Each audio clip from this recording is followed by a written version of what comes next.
कल के मैच की जो जिम्बाब्वे के खिलाफ खेला। Let's talk about Usman Tariq. I mean Zimbabwe के खिलाफ उन्हें हैट्रिक की, man of the match, he had to be man of the match. मगर अब ऐसा लग रहा है कि स्पिन में हमारे पास सडनली एक लग्जरी प्रॉब्लम आ गई है। देखिए इब्रार ऑलरेडी पिक्चर है, सुफियान वकीम राइजिंग स्टार टूर्नामेंट में एक्सेप्शनल लग रहे हैं, उस्मान तारिक भी, आप खुद एक कैप्टन हो चुके हैं, कैप्टन रह चुके हैं। वर्ल्ड कप में आप क्या अप्रोच रखेंगे? यू वांट अटैकिंग लेगी, एक मिस्ट्री स्पिनर या एक ऑफ स्पिनर का कॉम्बो? आप अगर इस प्लेस में अब इस टाइम होते हैं जिस वक्त हम लोग हैं, आप क्या डिसाइड करते हैं? देखिए, सबसे पहले तो पाकिस्तान ने जो जीत हासिल की है बहुत मार्जिन था, 69 रन। यही ट्रीटमेंट होना चाहिए पाकिस्तान का जिम्बाब्वे के खिलाफ। लेकिन हम इतने नेक टू नेक जाने लगे थे, वो हैरत होती थी, हार भी जाते थे। जिम्बाब्वे पे जाके हम हारे, बीच में हम हार गए। फिर श्रीलंका के खिलाफ भी जो मार्जिन ऑफ विन है ना, वो लंबा होना चाहिए। अब होना शुरू हो गया है, तो ये खुशाइन चीज़ है पाकिस्तान क्रिकेट के लिए। वरना हम नेक टू नेक जाके अपने आप को खुद ही कभी 2 विकेट से जीत रहे हैं, कभी 11 रन से जीत रहे हैं। 70-80 रन का मार्जिन इनके साथ बहुत अच्छा है, सही सलूक किया इनके साथ। बाकी थोड़ा सा ट्रिकी है क्योंकि अबरार ऑलरेडी खेल रहा है, नवाज भी है, साइम अय्यूब को डेवलप किया हुआ है, सलमान अली आगा, 4 स्पिनर्स हमारे पास ये हैं। अब उस्मान तारिक और सुफियान मुकीम को इस टूर्नामेंट में ट्राई सीरीज में होना चाहिए था नेशनल टीम के साथ जो कि खेल रही है, लेकिन उनको वहाँ भेज दिया शाहीन के साथ। वो ऑलरेडी 25 साल के हो गए, तो उनके साथ शाहीन के साथ बनता नहीं था, उनको नेशनल टीम के साथ बनता था। अब वो आउट है नहीं है, मुझे इसका अंदाज़ा नहीं है। लेकिन बात करते हैं उस्मान तारिक, जिसने लास्ट ईयर 3 T20 के टूर्नामेंट इंक्लूडिंग PSL के जो खेले हैं उसमें 31 से 32 विकेट ली थी, सबसे हाईएस्ट विकेट टेकर थे। उनका इकॉनमी रेट भी बहुत अच्छा था, तो उस पर उनकी बनती थी। कैंप जो लगा था उसमें भी उनको नहीं बुलाया गया था, लेकिन उसके बाद ये टीम का हिस्सा बने। और कल जो हैट्रिक हासिल की है उन्होंने, आउटस्टैंडिंग बॉलिंग की है, 4 विकेट सिर्फ 18 रन देके जो हासिल किए हैं। यहाँ पे अब सिलेक्शन कमेटी, कैप्टन और इनके ऊपर मुश्किलात आ गई हैं कि वो किस एक स्पिनर को लेंगे, क्योंकि ऑलरेडी स्पिनर तो बहुत ज़्यादा खेल रहे हैं इस टीम के अंदर। अबरार मौजूद हैं, उसके बाद हम बात कर रहे हैं उस्मान तारिक की, ये 2 हो जाते हैं। अगर कोई प्लेयरिंग किसी और की, शादाब की भी है, तो वहाँ पे जाके मुश्किल हो जाएगा, क्योंकि नवाज ऑलरेडी परफॉर्म कर रहे हैं। Absolutely, but remember Jio news पे भी हमारी पैनल होती है जो डिसाइड कर सकती है, तो हम लोग अपनी गुफ्तगू रखेंगे। And that's why I ask you Sikandar, are you ready for your question? चले हम आपसे पूछते हैं कि हमने क्विकली सब कुछ मैच को रैप अप करना है, एंड लाइक आई प्रॉमिस्ड हम लोग शाहीन्स के बारे में ज़रूर बात करेंगे थोड़ा आगे जाके। सिक्को, चले आप पे आते हैं। बाबर आजम ने यू नो दिस ड्राउट, एक finally you seeing glimpses of old Babar. अब यू नो ने थोड़ा सा स्ट्रगल किया, but he played smart, 74 of 52, 7 4s, 2 6s, then Farhan के साथ 103 रन की partnership. Do you think this is the Babar that we were missing? क्या आपको पुराने बाबर की याद आई है, या do you see some gap? देखो, बाबर के टैलेंट पे तो किसी को शक नहीं है, ठीक है। उसके जो परफॉर्मेंसेस है सब अपनी जगह है। उस पर एक बैड पैच आया, और वो भी 2 साल के लिए, कोई 100 नहीं किए, सब कुछ था। It's a fact. हम तो बार बार कह रहे थे यार इसको क्या हो गया। तो वो अगर रिदम में आ रहा है, which is a very good sign. अभी और निकलना है, इसने बिल्कुल फ्लुएंटली खेलना शुरू कर देगा, जिस तरह के उसका स्टाइल था बस खत्म होगी। बस बाबर वापस आ गया, किंग इज बैक। तो मुझे खुशी इस बात ना लग रहा है कि वो he is making a come back, लग रहा है इस वक्त, विच इज़ वेरी गुड। जो भी राशिद ने बात की, मैं फिर दोबारा वही मैं रिपीट करना चाहता हूँ कि पाकिस्तान दोनों मैच बहुत अच्छा जीता है। श्रीलंका के खिलाफ भी उसने जो है 13 ओवर के अंदर मैच खत्म, 15 ओवर में मैच खत्म किया, उनको चेस करते हुए। कल भी मैच जो है उन्होंने फ़ौरन ही लपेट के रख दिया। ये एक स्टैंडर्ड है, पाकिस्तान की टीम जब इन टीमों से खेले तो इसी स्टैंडर्ड से जीते, ताकि हमें फ़र्क लगे कि हमारी एक टीम बड़ी टीम है, वो एक छोटी टीम है। कल जो अब सिर्फ बाबर पे सब बात करूं या दूसरी चीज़ पे भी आ सकता हूं मैं, अगर आप नहीं, आई प्रॉमिस, मैंने आपके लिए सब क्वेश्चंस लाइन अप किए। ठीक है, आप तो वेरी नाइस, आप आज मेरा पैनल बिल्कुल सही तरह सब कुछ फॉलो कर रहे हैं। Ahmed, I mean just a question, of course great win, I think हमारी पर्सनैलिटी बन जानी चाहिए, winning matches by big margins and with bigger teams as well. But Saim Ayub and Saabzada Farhan is someone we want to talk about. Explosive starts आप देखते हैं दोनों unnecessary risk लेते हुए हम लोग को नज़र आ रहे हैं, specially first 3 overs. As an opener I know that आप पहली बहुत दफ़ा में डाइसेक्ट कर चुके हो कि इनके टेम्परामेंट और aggression, there is a different between aggression and smart aggression.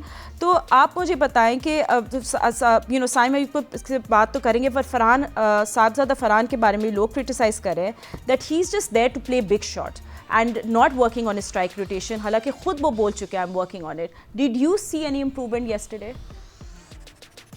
देखिए, लोग क्या बातें कर रहे हैं वो तो सर्कल के अंदर जो लोग खेलते हैं उनको ही पता होता है कि वहां पे सिंगल्स मुश्किल होते हैं।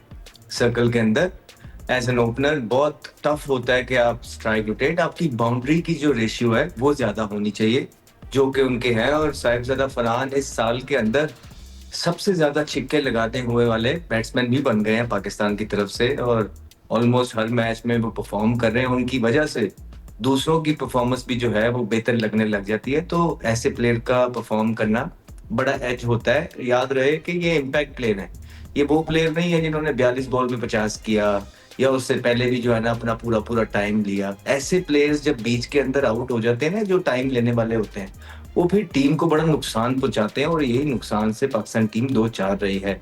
तो इस तरह के बल्लेबाज अगर 35 बॉल खेलते हैं, 34 बॉलों 33 बॉलों के अंदर उन्होंने अपना 50 किया है जिम्बाब्वे के अगेंस्ट, जो कि बिल्कुल बनता है, तो ये लड़के को आप कह सकते हैं कि फॉर्म के अंदर है। फिर साइम अयूब की जो बात कर रहे हैं, उनको थोड़ा सा शॉट सिलेक्शन पे जरूर काम करने की जरूरत है कि कौन से बॉलर के अगेंस्ट कब शॉट मारना है, लेकिन शॉट मारना नहीं छोड़ना।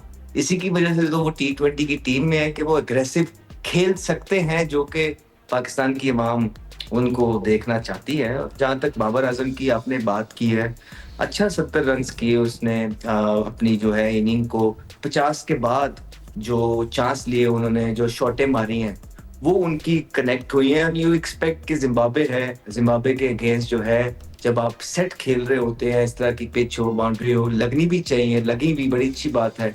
बट पाकिस्तान जहाँ स्ट्रगल करता रहा है ना पीछे पास्ट के अंदर भी, वो यही होता है कि जब स्टार्ट में आके वो बॉल लेते हैं, उस स्टार्ट के बॉल्स का जो है ना पाकिस्तान को बड़ा नुकसान। हाँ जी, जब साहिबजादा फरहान की इस तरह की एक्सप्लोसिव इनिंग लगेगी फिर तो शायद ये काम आ जाएंगे ये सारी चीजें। लेकिन जब इनके साथ वाला बल्लेबाज तेज नहीं खेल रहा होगा, उसकी 70 रन की इनिंग नहीं लगेगी, फिर पाकिस्तान जो है वही 160 वाली गेम खेलता है। तो मेरे ख्याल से 42 बॉलों पे उन्होंने 50 किया है अपना। उसके बाद जहाँ के उन्होंने कहीं रिदम पकड़ा है, जैसे वो 50 करते हैं तो फिर इंसान को होता है कि यार हाँ हमारा 50 हो गया, अब मैं आउट भी हो जाऊं, खैर है। तो वो जो फियरलेस अप्रोच है ना, जो 50 के बाद आती है, वो फियरलेस अप्रोच जिसपे उनको सारी तनकीद हुई है, वो अभी भी जिम्बाब्वे के अगेंस्ट भी मिसिंग है।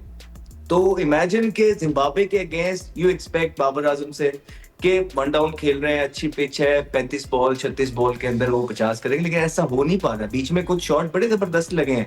यू कैन एक्सपेक्ट कि स्लोली ग्रेजुअली जो है वो अपने रिदम में जरूर आ सकते हैं, but I would really want to see कि शुरू के अंदर ही अब उनके 250 लगे हैं पिछले 6-7 इनिंग के अंदर, कि वो जो पाकिस्तान टीम की रिक्वायरमेंट है ना पहले 4-5 बल्लेबाजों की, वो पूरी करें।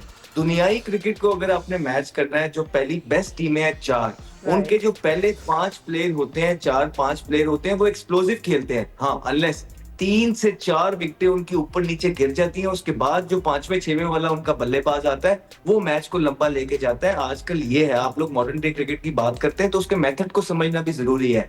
जिस तरह सलमान अली आका कप्तान ने बोला था कि हम अग्रेसिव क्रिकेट खेलने जा रहे हैं और हम अपना जो है ना फेस बदल देंगे, हम चीजों की ट्राई कर रहे हैं, वो चीज अभी भी कहीं उनके बयान से, ये जो इनिंग है ये मैच नहीं करनी, हैसर ने भी बोला था।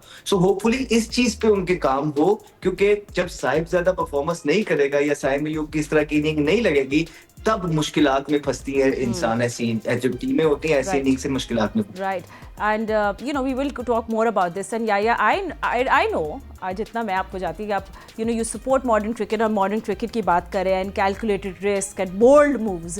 तो कल कुछ इंटरेस्टिंग हुआ। फ़हीम अशरफ को हमने देखा नंबर 4, अनलकी कि वो रन आउट हो गए, नवाज नहीं चले, ठीक है। you want to experiment, हम लोग इस बात को चले वो भी सपोर्ट करते हैं। फ़खर जमान को हमने नंबर 7 पे देखा, आई थिंक करियर में पहली दफ़ा। What a cameo that was.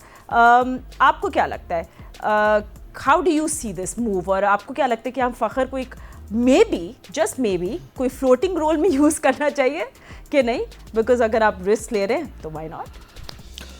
देखिए फातिमा, मैं आपको फ़खर जमान के हवाले से एक स्टोरी दे दूं कि आखिरी चंद महीने उनके ये शॉर्ट फॉर्मेट T20 क्रिकेट में वो लंबा नहीं खेलेंगे T20 क्रिकेट में, तो शायद वर्ल्ड कप के बाद वो इस फॉर्मेट को छोड़ ही दें।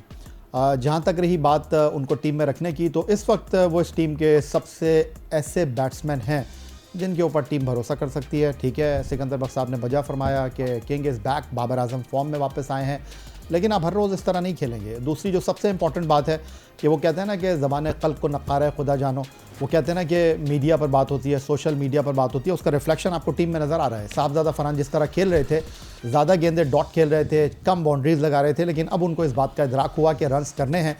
ठीक है, उनकी जो परफॉर्मेंस थी उसने रिफ्लेक्ट किया बाबर आजम की परफॉर्मेंस के ऊपर।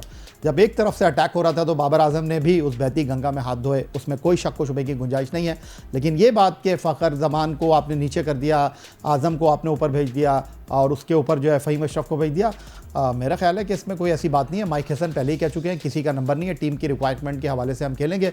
और फ़खर जमान ने नीचे से आकर भी अटैक कर दिया। जो सबसे बड़ा सवाल इस टीम में अब भी मौजूद है, आप हर रोज़ ऐसी क्रिकेट नहीं खेल सकते। आप अब श्रीलंका खेलने के लिए जा रहे हैं जहाँ पर हो सकता है कि आप फंस के खेलें। आप हर रोज़ अटैक नहीं करेंगे, आपको सिंगल डबल भी वहाँ पर करने पड़ेंगे। जो सबसे बड़ा इस टीम का इशू है वो ये है कि एक ही नंबर पर बहुत सारे प्लेयर आपके पास मौजूद हैं। फ़खर जमान को आपने रखा है, बाबर आजम भी टीम में खेल रहे हैं, मिडल ऑर्डर आपके पास है नहीं। ये सारी चीज़ें अपनी जगह मौजूद है, लेकिन जो सबसे अच्छी टोन है राशिद लतीफ़, अहमद शहजाद, मैं या सिकंदर बख्श, टीम अच्छा खेलेगी, सामने वाली टीम को दीवार से लगाएगी, तो इससे अच्छा साउंड कोई कर नहीं सकता। नहीं तो does anybody disagree with this कि हमारे पास ब्रेक के लिए अभी टाइम है थोड़ा सा, हम लोग राशिद भाई से पूछ लेते।